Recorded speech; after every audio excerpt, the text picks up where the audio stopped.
பெருசு. சொல்லு ரத்னம். இந்த வருஷம் நம்ம 2 பிள்ளைங்களுக்கும் தலை தீபாவளி. ஆமா ஆமா. புது ட்ரெஸ் எல்லாம் அப்பவே எடுத்துக்க சொல்லிட்டேன். பலகாரம்லாம் நம்ம எப்பவுமே கடையில தான் வாங்குவோம். இந்த வருஷமும் அதே மாதிரியே வாங்கிடுவோமா? ரத்னம், உனக்கு எப்படி தோணுதோ அதே மாதிரியே பண்ணு, சரியா? சரிங்க. என்னக்கா வாடி செம்பா, என்ன அக்காவும் மாமாவும் மீட்டிங் போட்டுக்கிட்டு இருக்கீங்க? எப்போதும் பேசுறது தான். தீபாவளி வருதுல்ல, அதான் என்ன ஏதுன்னு செய்யலான்ட்டு. நம்ம அர்ஜுனுக்கும் தேனுக்கும் தலை தீபாவளி தானே? ஆமாம் செம்பா, தலை தீபாவளிக்கு மாப்பிள்ளைக்கு ஏதாவது சீர் செய்யணும்ல. என்ன போட போறீங்க? மோதிரம் எடுத்து கொடுக்கலான்னு இருக்கோம். அப்படியா? அப்போ அவங்க என்ன செய்வாங்க? இங்கே பாரு செம்பா, அவங்க திரும்பி செய்வாங்கன்றதுக்காகலாம் நாங்கள் போடல. என்னக்கா அது? எப்போவுமே சீரனா நம்ம ஒன்று செய்வோம், அதே தானே அவங்களும் திரும்பி வைப்பாங்க. அந்த மாதிரி பண்ணுறதுக்கு போடாமே இருக்கலாமே. நாங்கள் எங்கள் மாப்பிள்ளைக்கு செய்கிறோம், அவங்க மாப்பிள்ளைக்கு அவங்க என்ன முடியுதோ அதை செய்யட்டும். அதுக்காக நாங்கள் எதையும் போட்டு கம்பல்லாம் பண்ணலை. என்னக்கா நீ இந்த காலத்தில் இப்படி இருக்க? ஏண்டி, நம்ம சீருன்னு சொல்லி வாங்கி வாங்கி வச்சுக்கிறதுக்கு இங்கே என்ன ஒன்றும் இல்லாமையா இருக்கும்? இல்லைக்கா, அதுக்கு இல்லை. தேவியால் என்ன முடியுதோ அது பண்ணட்டும், அதுவே எனக்கு சந்தோஷம்தான். சரிக்கா. என்னங்க, நான் சொல்கிறது கரெக்டு தானே? நீ எப்போவுமே கரெக்டாக தான் சொல்லுவ ரத்னம். இப்படிலாம் பண்ணி பண்ணி நீ நல்லவளாக காட்டிக்கிறியா? கண்டிப்பாக நான் ஃபோன் அடித்து தேவி கிட்ட சொல்லி சீர் வரிசை என்ன செய்கிறீங்க ஏது செய்கிறீங்கன்னு கேட்குறேன்னா இல்லையான்னு மட்டும் பார்க்கா. அதுவும் நானாக கேட்க போகிறதில்ல, நீ கேட்டதா சொல்லி தான் நான் கேட்க போகிறேன்.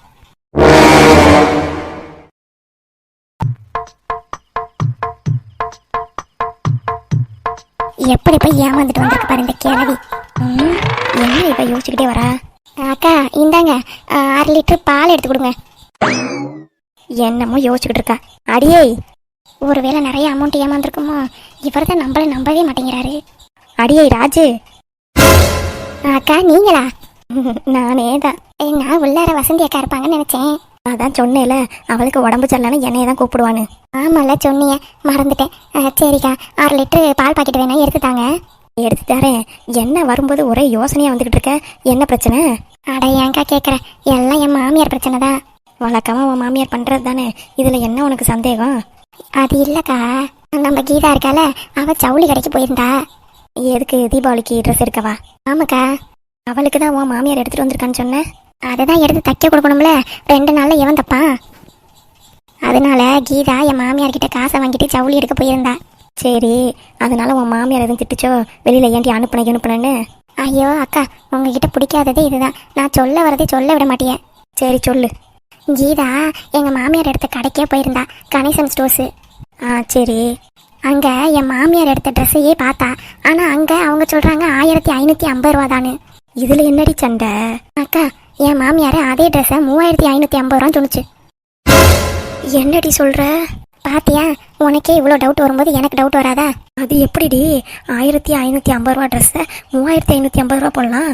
எப்படி 2000 ரூபா இடிக்குதே? அதுதான்க்கா, என்ன விவரங்கிறத என் மாமியார்கிட்ட கீதாவே கேட்டா. பாருடா, உன் பிள்ளைக்கு இம்புட்டு தைரியமா? அக்கா, அவெல்லாம் எல்லாம் கேட்பாக்கா. என்ன, அவள் விஷயமா இருந்தால் மட்டும்தான் கேட்பா, என் விஷயத்துக்குலாம் அவள் கேட்கவே மாட்டா. நல்ல பழக்க வழக்கம். உன் மாமியார் கறி அதுக்கு என்ன சொன்னுச்சு? அது விடலையே, கடைசி வரைக்கும் 3550 ரூபா தான் நின்றுக்கிட்டே இருந்துச்சு. அப்புறம் என் பொண்ணு கேட்டா எந்த கடையில் எடுத்தேன்னு. கணேசன் ஸ்டோர்ஸ் டி அப்படின்னு சொன்னிச்சு. அங்கே ஒரு பையன் தான், அவன் தான் ட்ரெஸ் எடுத்து போட்டான். அப்பத்தான்னு பாசமாக கூப்பிட்டான். அவன் தான் சொன்னானா 3550 ரூபா. அப்பத்தா, நீங்கள் காசு கொடுங்க, இங்கே உட்காந்துருங்க, நான் போய் வாங்கிட்டு வரேன், அப்படி இப்படின்னு சொல்லி காசை ஏமாத்திட்டான்னு இந்த கிழவி ஒவ்வொன்று அழுவுது. என்னக்கா சிரிச்சுக்கிட்டு இருக்க? நான் என்ன உனக்கு கதையாக சொல்லிக்கிட்டு இருக்கேன்? பின்ன என்னடி, உன் மாமியார் உன் காதில் நல்ல கதை சொல்லி பூ சுற்றிருக்கா, அதையும் கேட்டுக்கிட்டு நம்பிக்கிட்டு 2 பேர் இருந்தீங்களாக்கும். என்னக்கா சொல்கிற? பின்ன என்னடி, உன் மாமியார் உன் புருஷனே நம்பாது காசு விஷயத்தில். இதில் எவனோ ஒரு பையனை நம்பி 3000 ரூபா காசு கொடுத்தாலாமா? நல்லா இருக்கே கதை. அதான்க்கா எனக்கும் ஒன்றும் புரியலை. அடியே ராஜு, உன் மாமியார் கிளவி இருக்காளே, சரியாந்திர பண புடுங்கியா இருப்பா போலடி. ஏன்க்கா அப்படி சொல்கிற? எனக்கு தெரிஞ்சு அந்த 2000 ரூபாய் ஆட்டையை போட்டது உன் மாமியாராக தான் இருக்கணும். என்னக்கா சொல்கிற? நீயே நல்லா யோசிச்சு பாரு.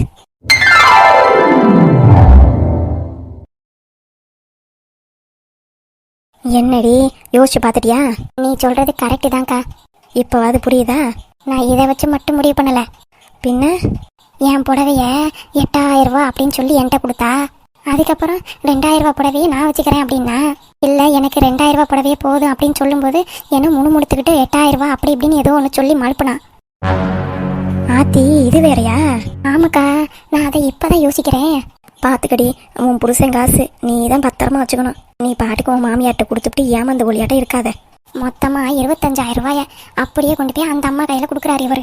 இந்த மனுஷனை நம்பி இன்னும் எவ்வளோ லட்சம் சேர்த்து வச்சிருக்கலாம். கரெக்டாக பண்டிகை ட்ரெஸ் எடுக்கிற சமயம் அந்த மாதிரிலாம் இந்த கிளவி வந்துடுது. காசை வாங்கி வாங்கி ஆட்டையை போட்டுருது. ராஜு, நீ தாண்டி சுதாரிப்பாக இருந்துக்கணும். இப்படியே போச்சுன்னு வையே, அவ்வளோதான். உன் புருஷன் சுத்தம் ஃபுல்லாக இது வாரி அள்ளிட்டு போயிடும். உன் புருஷன் உன்கிட்ட பாசமாக இருந்தாலாவது பரவாயில்ல, உன் புருஷனாவது போதும்னு நினைக்கலாம். ஆனால் அவன் நல்லா சிடுன்னு இருக்கான். அவனையும் நெருங்க விட மாட்டேங்குது, பணத்தையும் உன்கிட்ட கொடுக்க விட மாட்டேங்குது. அப்போ எப்படியாப்பட்ட மாமியாராக இருந்துக்கும் நீயே பார்த்துக்கோ. என் மாமியார் கிழவி சீரியலையும் மிஞ்சிருவா போல, அந்த அளவுக்கு படு மோசமானவளா இருக்கா. பார்த்துக்கடி, ஒரு சைடு உன் சம்மந்திக்காரி சுரண்டிட்டு போறா, இன்னொரு சைடு உன் மாமியார்காரி. 2 பேரும் சுரண்டதுல தான் குறியா இருக்காளுவ. நீயும் ஒரு பொம்பளை பிள்ளை வச்சிருக்க, நாளை பின்ன கல்யாணம் பண்ணணும், நகை நட்டு போடணும், சீர்வரிசையெல்லாம் செய்யணும். பார்த்து சூதானமா நடந்துக்கராச்சு. இன்னமேட்டு இந்த கிழவி என்ன பண்ணுது ஏது பண்ணுதுங்கிறது தான் ஒரு பெரிய வேலையா வச்சிருக்கணும். இனிமே ஏனோ தானே இருந்தோம்னா அவ்வளோதான், தலையில மிளகா அரைச்சிட்டு போயிடுவாளுங்க போல.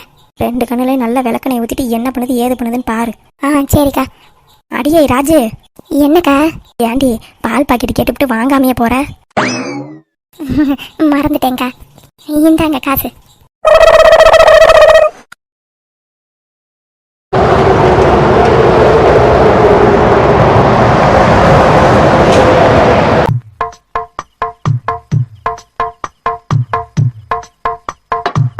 என்ன இந்த ஆள் இன்னும் காணா?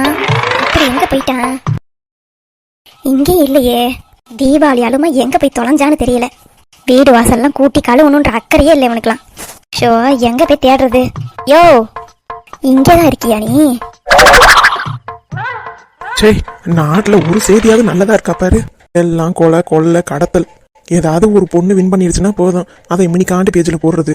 கொலை கொள்ளை கடத்தலை மட்டும் இவ்வளோ பெரிய பேஜில் போடுறது. ஏன் தான் இப்படி இருக்காங்களோ? என்னைய நியூஸ் பேப்பர்ல விட்ட நான் சூப்பரா விட்டு விளாசிடுவேன். ஏங்க கஸ்தூரி, என்னம்மா?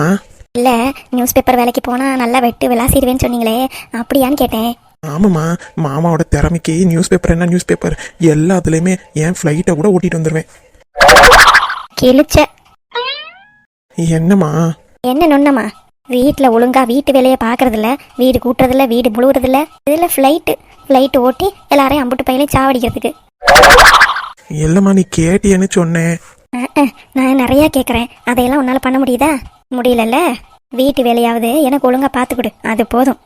சொல்லுமா, டவுன் பண்ணிடுறேன்.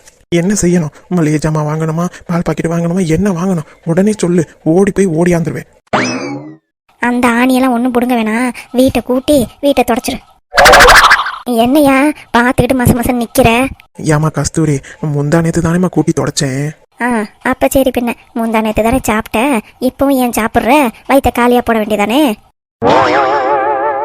இப்போ புரியுதா நான் ஏன் சொல்கிறேன்னு? இல்லைம்மா, அதுக்காக எதுக்கு அடிக்கடி தொடக்கணுமா? வீட்டை அப்படிலாம் தொடச்சோம்னா வீட்டு உள்ள லட்சுமியே தொடச்சிட்டு போயிருமா. அந்த லட்சுமியை யார் தொடச்சிட்டு போகிறான்னு நாங்கள் பார்த்துக்குறோம். தீபாவளி வருது, வீடெல்லாம் சுத்தம் பண்ண வேணாம். இந்தா புடி, ஒழுங்கா வீட்டெல்லாம் சுத்தம் பண்ணு. சரிம்மா. நம்மள மட்டும் வீட்டை சுத்தம் பண்ண போறா, இவளுக்கு என்ன வேலை இருக்கா? பலகாரமும் சுட போறதில்ல. இவ அப்படி என்ன வேலையை வெட்டி முடிக்க போறா? என்ன? ஒன்னும் இல்லம்மா. நீ என்ன பேசுனங்கிறது எனக்கு நல்லா காதுல விழுந்துச்சு. இவ என்னத்த வேலை பார்த்து கிழிக்க போறா அப்படி இப்படின்னு தானே பேசுன? இல்லம்மா. நீ ஒழுங்கா வேலை பார்க்கறியா இல்லையாங்கிறத பாக்குறது தான் என் வேலையே. என்ன புரிஞ்சுதா? போய் உன் வேலையை பாரு போ. ராட்சசி ராட்சசி. இவரே ஒரு புண்ணாக்கும் புடுங்கிறது இல்லையா? இதுல நான் வேலை பார்த்து கொடுக்கணுமா இந்த ஆளுக்கு? நானாவது வட்டி கூட்டு சம்பாதிக்கிறதுனால தான் வீடு இந்த நிலைமைக்கு இருக்கு, இல்லைன்னா அதுவும் கிடையாது. ஆம்பளைனா கை நிறையா சம்பாதிக்கணும், இது என்னடா டெய்லி சம்பளத்துக்கு 1000 ரூபா 2000 ரூபாய்க்கு சம்பாதிக்குது. இதை நம்பி வந்ததுக்கு எங்க அண்ணன் வீட்டிலே சும்மா வெறுங்காலத்தோட உட்காந்துருக்கலாம். இந்த பையன் எங்க போன? தீபாவளி அதுமா நம்ம தான்ப்பா பம்பரமா சுத்துறோம், இவங்க எல்லாம் அவன் பாட்டுக்கு உட்காந்துருக்காங்க. டேய் முரளி, இவன் எந்த கடைசியில் இருக்கானோ? ஒவ்வொருத்தனையும் தேடுறதே பொழப்பா இருக்குப்பா நம்மளுக்கு.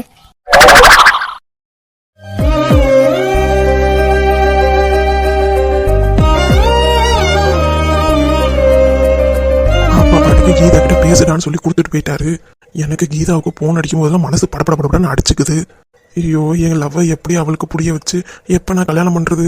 அப்பா சொல்கிற மாதிரி சீக்கிரமாக பண்ணலன்னா அப்புறம் மாமா வேற யாருக்காவது கல்யாணம் பண்ணி வச்சிருவாரு. லேட் பண்ணிக்கிட்டே இருந்தோம்னா கீதா நம்ம விட்டு போகிற மாதிரி இருக்கும். கீதாவுக்கு போன் அடிக்கலாம், ஆனால் என்ன பேசுறது? கீதாவுக்கு போன் அடிக்கணும்னு நினச்சாலே மண்டையெல்லாம் குழம்புது. சரி, போன் அடிப்போம்.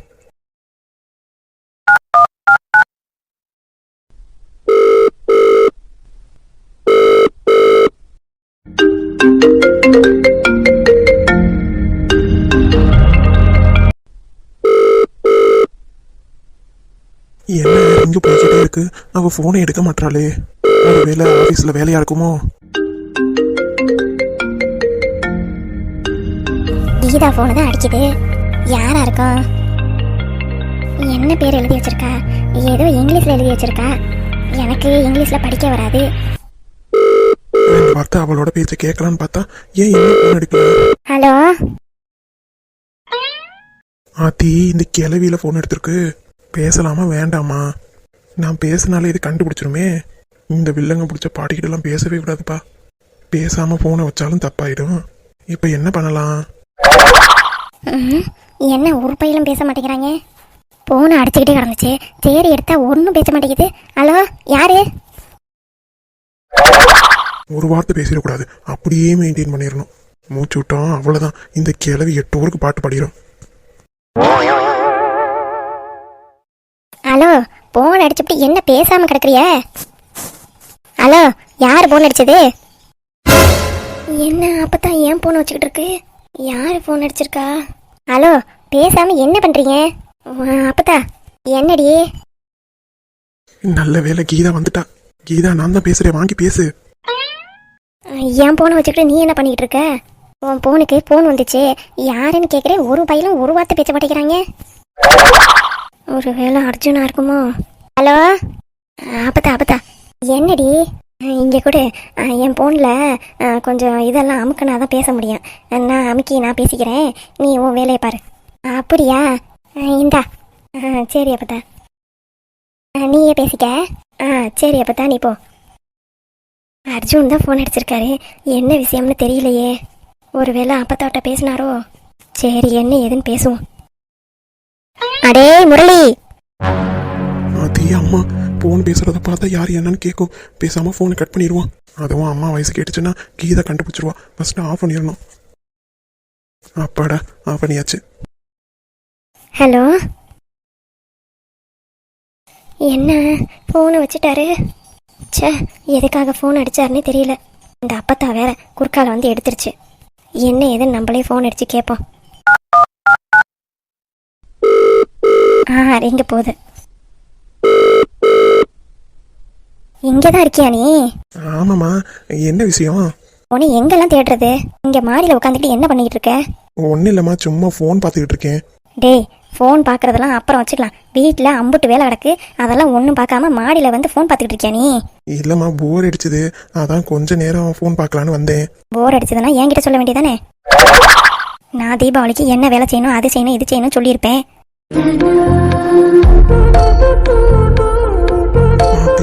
கீதா எதுக்கு இப்ப அடிக்கிறா? ஐயோ, அம்மா இருக்கிறாங்க. இப்ப நான் நல்லா வசமா மாட்டிக்கிட்டேன். அம்மாவுக்கும் கீதாவுக்கும் உண்மை தெரிஞ்சது அவ்வளவுதான், என்னை தூக்கி போட்டு மிதிச்சிருவாங்க. யாருடா போன்ல? ஆமா, அது வந்து என் ஃப்ரெண்டுமா. ஆங்க, மாடிக்கு வந்து வெட்டியா போன் பேசிக்கிட்டு இருக்க? இல்லம்மா. முதல்ல போனை கட் பண்றா. சரிம்மா, கட் பண்ணிட்டேம்மா. என்ன அர்ஜுன் போனை கட் பண்ணிட்டாரு? ஒருவேளை வேலையா இருப்பாரோ? ஆனா அவர் எதுக்கு அடிச்சாருன்னு தெரியலையே. சரி, அப்புறமா அவரை கூப்பிடுவாரு, அப்ப பேசிக்கலாம். சரியில்லடா, நீ சரியே இல்லை. என்னம்மா? இல்ல, அடிக்கடி தனியா போய் பேசிக்கிற, அப்புறம் மாடிக்கு வந்து ஃபோன் பேசுற. எனக்கு என்னமோ டவுட்டா இருக்கு. மா, சும்மா எதையாவது நீ பாட்டி கற்பனை பண்ணாதம்மா. இப்ப என்ன வேலை இருக்கு, அதை மட்டும் சொல்லு. எது எப்படியோ எனக்கு வேலை நடந்தா சரி. உங்க அப்பாவை வீட்டெல்லாம் கூட்டி முழுவ சொல்லியிருக்கேன். சரி. நீ இந்த பாத்திரம் அது இதெல்லாம் இருக்குல்ல, மேல இருந்து இறக்கணும். இறக்கி வை. தீபாவளி அன்னைக்கு பலகாரம் சுட வேணா? இந்தா வரேம்மா. சீக்கிரமா வா. வரேன். எப்படியோ அம்மாவை சமாளிச்சாச்சு. அப்பா மாட்டி இருந்தா அவ்வளவுதான், கும்மாங்குத்து தான் நம்ம. இன்னும் வரலையா? அந்த வந்துட்டேம்மா.